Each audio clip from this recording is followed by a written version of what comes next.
I spent about 6 years flying this airplane in the Royal Air Force, and back in my day, everything was different. We had to lick the road clean for breakfast. These young'uns don't know how lucky they have it.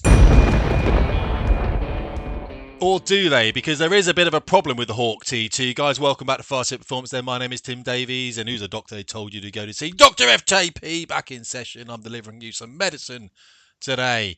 Right, we've got a bit of a problem though with the Hawk T2 aircraft, of which the Royal Air Force has 28.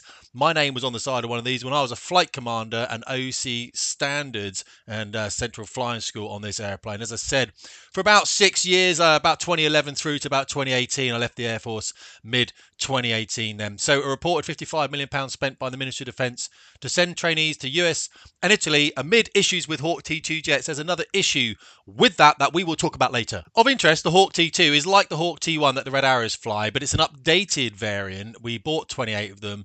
It has been delivered around the world in various guises, and I think we've seen similar problems with the US Navy Goshawk aircraft and the Australian Hawks. The Canadians are just retiring theirs out of service. Ours are still in service, getting a bit long in the tooth now, really. But to be fair, it was always good when I flew it. We had issues with parts of the aircraft, but it wasn't really a major issue. And on the flight line, out of the 28 aircraft that we had, we would probably have something around about 15, maybe 10 to 15. Sometimes we could be as low as 5 jets on the line for that particular day. Jets are expensive. They go wrong all the time.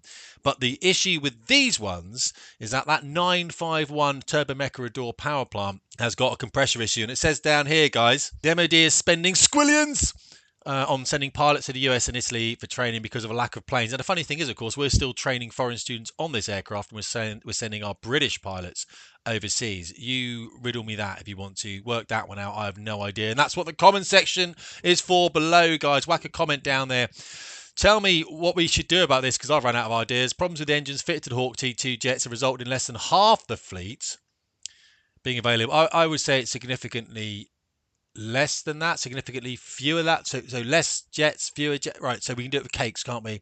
Because cakes has got the same number of letters, fewer cakes, less cake. So it's fewer jets. 4 to 5 jets is what you're going to be expecting now, if not fewer number than that. So the first stage compressor, what sucks all the air into the engine, and it spins a turbine and thrusts all that comes out the back, then that's the bit that is causing issues. It's fracturing, it's separating, going down the back, causing a huge amount of damage. So as a result, the engine life was reduced from 4,000 to 1,700 hours. So we can run the engine now for 1,700 hours before we need a major overhaul. It has to go down to Bristol, gets taken apart, bit of polishing, all that kind of stuff, put back together again. It takes a long time to do that. Of course, the jet's out of action whilst that is happening. We don't have, obviously, we can't fly. We haven't got an engine. We're not a glider. And it used to be 4,000. So that is really going to damage the amount of training that pilots at Valley are going to be able to do. This is phase 4 fast jet flying training that I was an instructor on, of course, for a very long time. The engine problem has meant that an additional 9 trainees pilots are currently being trained in the US, joining 6 trainees who are already there. The further 12 pilots being trained in Italy. Now, the funny thing about this is it will go in this next part here. I know I'm reading you a story. I do apologise for that. And it will say that we've always done this. We've always sent pilots overseas. The Ministry of Defence loves doing that. It's one of those things, isn't it? Well, we've always done it. It's just I don't understand. I did it in my last video, didn't I? But we've always...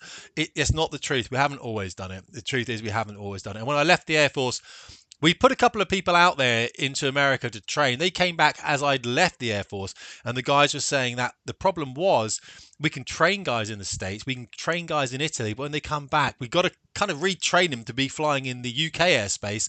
We've got some very problematic weather here and airspace considerations to adhere to. And the issue that we had when the 2 guys came back from the States was getting them out of Valley again. We had to give them a few more hours on the Hawk until they were up to the level that we needed them to be to fly in UK airspace. It's not easy, guys. If it was, someone else would be doing it. You know what I mean? But $55 squillion then for all overseas training in Italy and the US, and some is already being done to the source. It's a pragmatic solution to the Hawk T2 problem. This is what pisses me off a little bit, guys. You know I'm a calm Mother Hubbard. It's the only solution they've got. It's not pragmatic at all. It's the only solution they've got.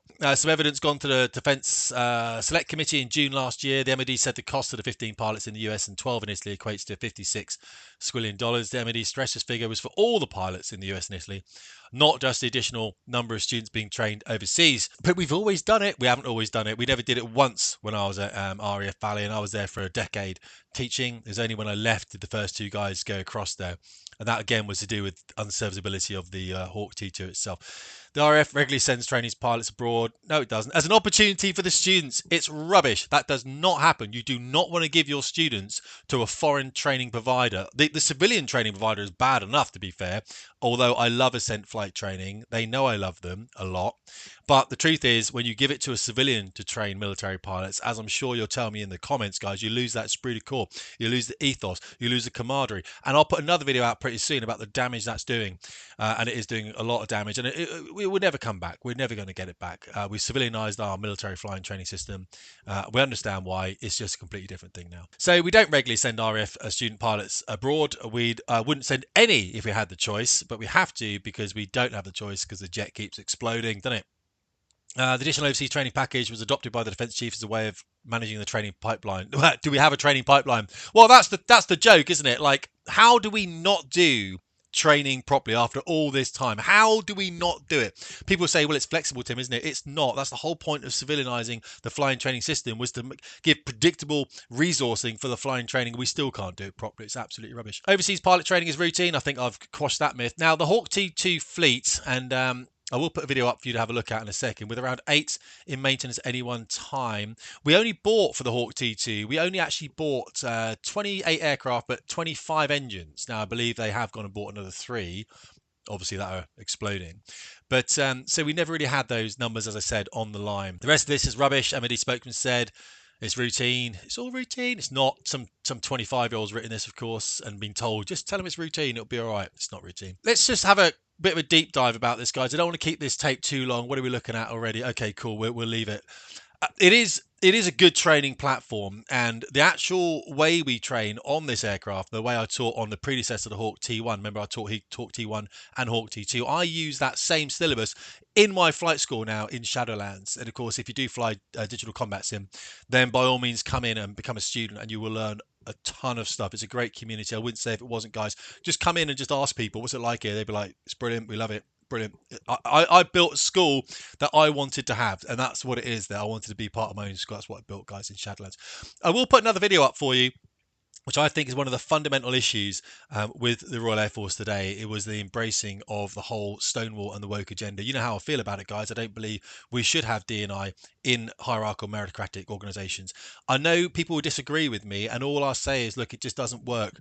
And you know why it doesn't work, because the jet can't tell who you are. It just needs a really high level of performance, and anyone can deliver that high level of performance, but not if you tell them that they're special, not if you try and lift that person up because you feel that they are the downtrodden. You know what I mean? The jet doesn't care. I might care. The jet doesn't care. You know what I mean? It's one of those things, isn't it? So the problem is, never going to go away with this engine. It probably can't get solved. We're going to have to ship guys overseas. And in this video up here, I think there should be video. It might be video over there as well. I will put a video up for you, which is the death of RAF flying training, how wokeism broke the RAF. And that's having a look at for the background. It's worth having a bit of a look-see. Guys, hit the comments. You know, I'm always listening to what you guys say. I think it's very valuable. And if there is a news story that you've seen pop up and you think, hey, Tim could talk about that, write in the comments. Hey, Tim, have you seen this news story? Why don't you do one of these videos on that? Or, Tim, I fly DCS. How do I do this? How do I do this in DCS? And I'll make a video for you. You know, I'm good for it, guys, because I appreciate the support. You guys are awesome. All right, Tim Davies, Fast Jet Performance.